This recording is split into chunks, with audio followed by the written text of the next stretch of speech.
All right, what's going on, everyone? And welcome to my channel. This channel is for educational purposes.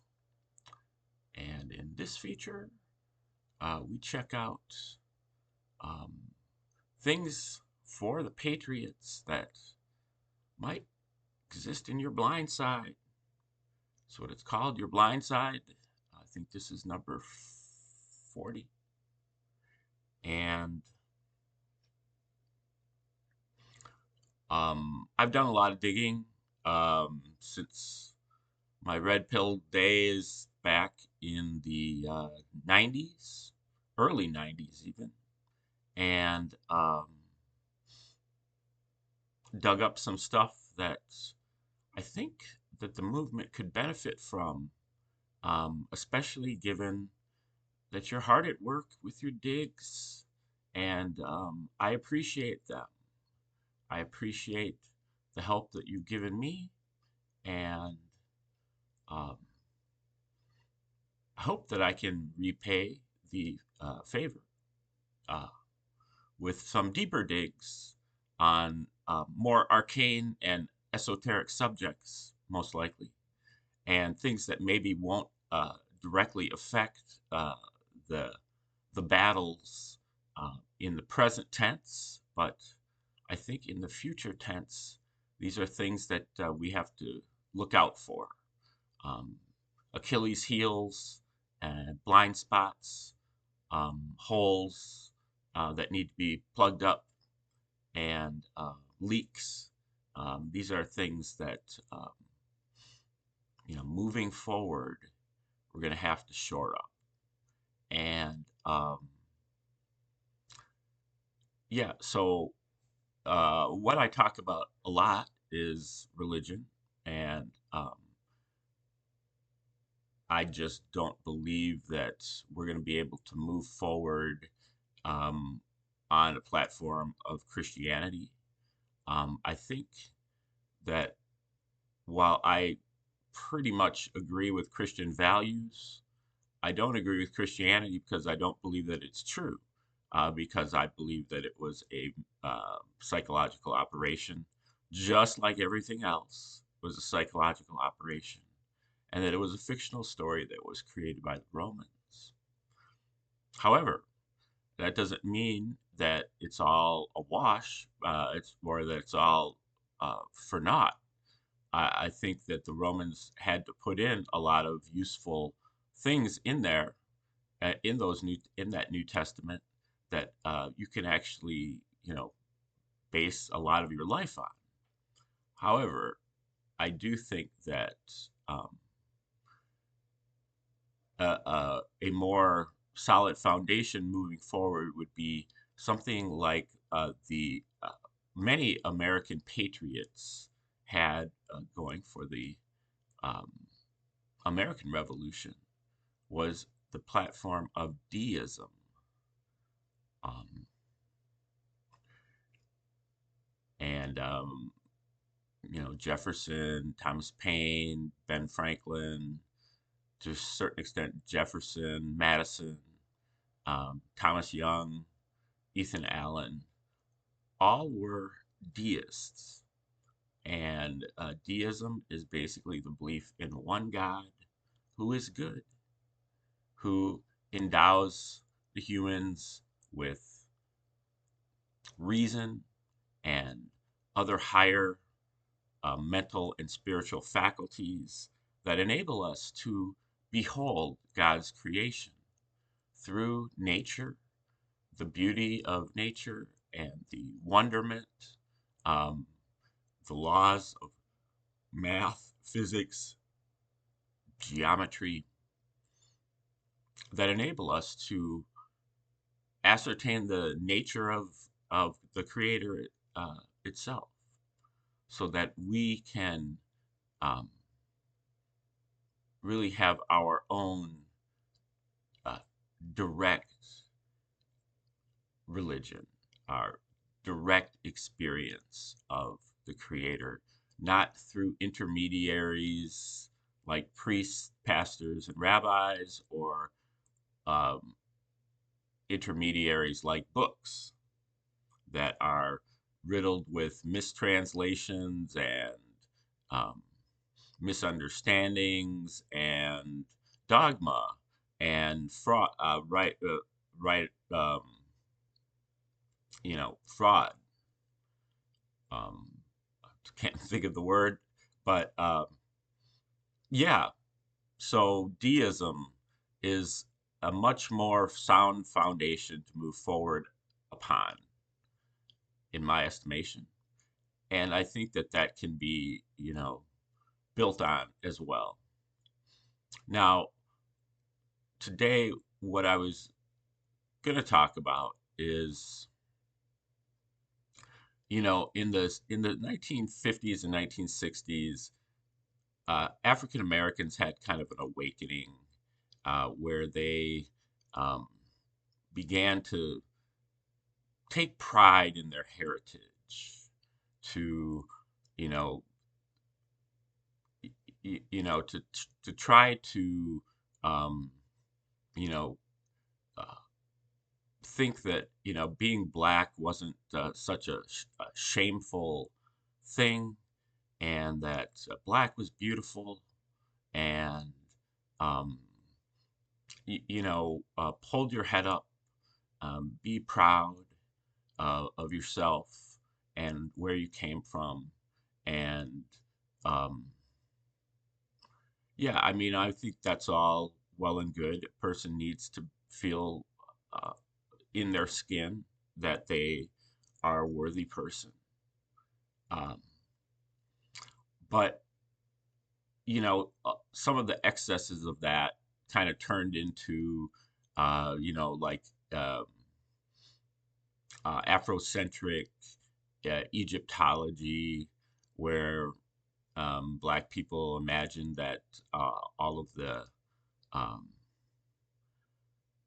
all the pharaohs and Egyptian civilization was sub-Saharan African, and that you know all the characters of the Old Testament were sub-Saharan African, and that this was a glorious time period where there was no strife and everybody had such a high level of civilization, and so on and so forth.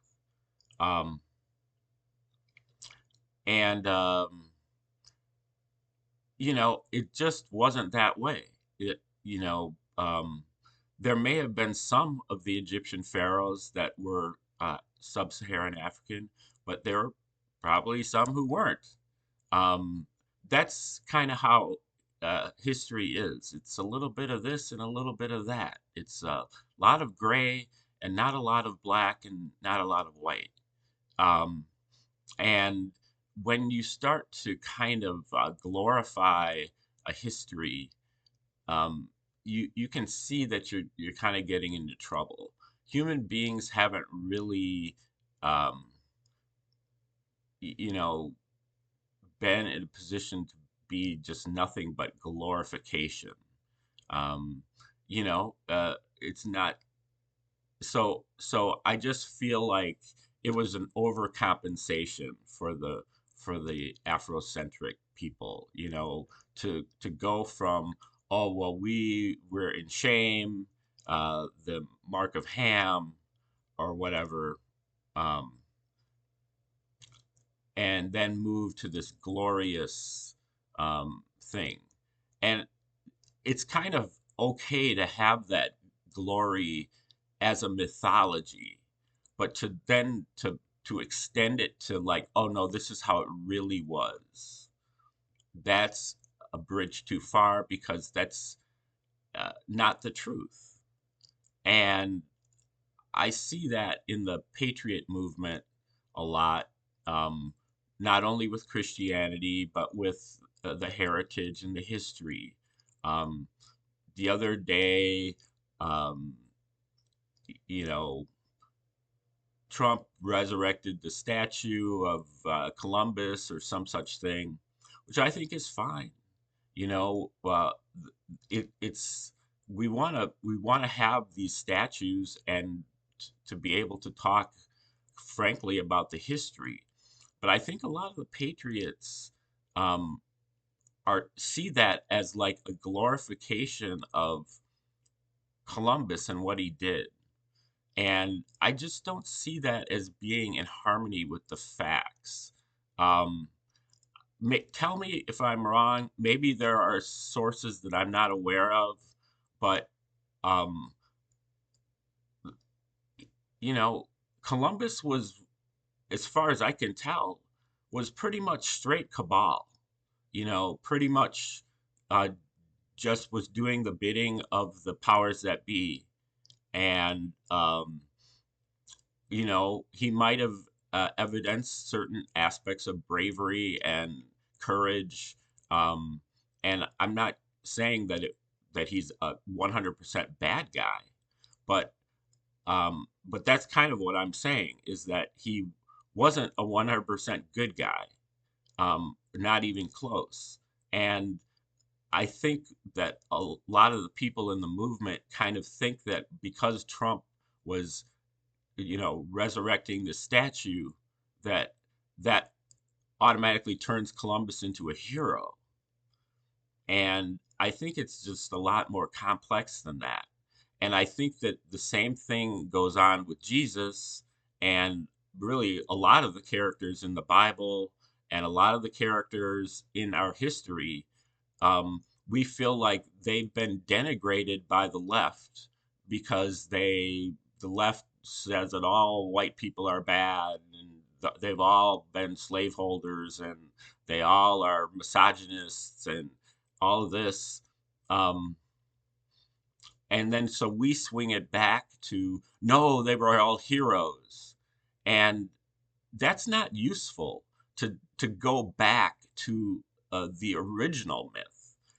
The reason why the leftists wanted to correct that myth in the first place is because it's not true. But they overcompensated and they turned everybody into a villain, which is also not true. There just needs to be a lot more nuance, subtlety, and gradation that is used in these recountings of history. And unless we just want to go straight with mythology, if you just want to say that this is a mythology, this never happened, but this is what we want to build on, that's one thing. But to claim these things for the truth is the opposite of being a truther because they didn't happen that way.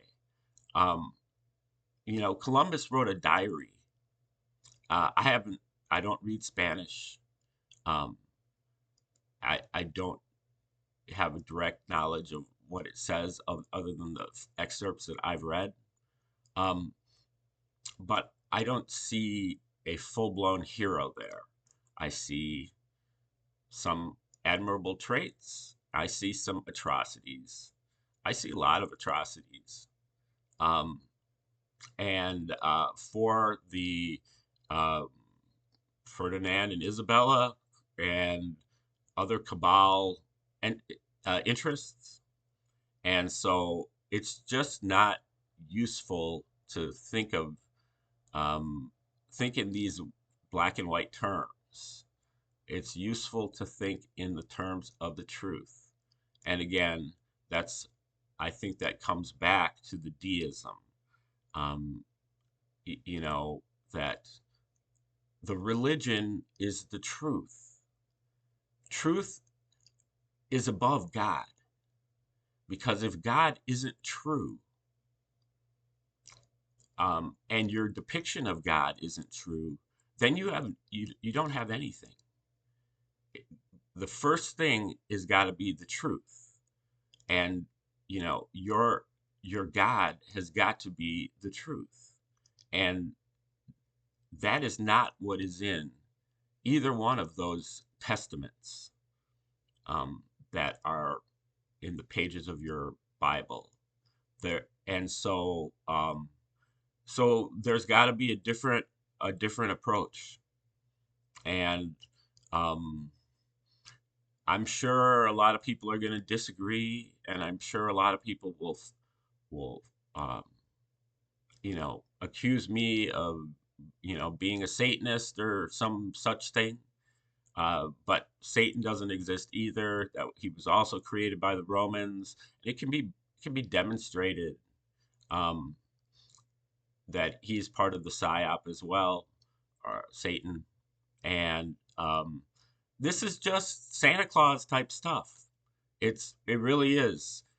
We all need to grow up. At a certain point, we all met the big kid down the block who told us that Santa doesn't really exist, and we yelled and screamed and kicked and cried, uh, and hated the person who did that to us. But eventually, we came around to it because it was true. It wasn't Santa that was delivering those presents to you, it was your parents. And the story was preposterous. And um, eventually you had to recognize it. And it's the same thing right here. It's just a more persistent story and it's just slightly more believable. But if you really look uh, and stop giving a free pass to your book, you will see that it doesn't stand a test of any type of scrutiny. Um, okay, just my assessment of um, what's going on here. Like, share, subscribe, comment, and contribute. And remember to watch your blind side.